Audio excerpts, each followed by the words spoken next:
కరములు నా పదములు నీ పనిలో అరిగి నలిగిపోవాలీలలో సర్వేంద్రియములు అలు పెరుగక నీ సేవలో అలసి సొలసిపోవాలి నాలో నా శరీరము నీ కొరకై ప్రతిష్ఠితం సజీవయాగముగా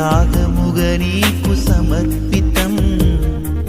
నా శరీరము నీ కొరకై ప్రతిష్ఠితం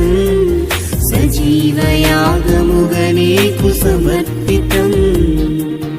దేవా నా జీవితమిదిగో నీ సొంతం ప్రతిక్షణ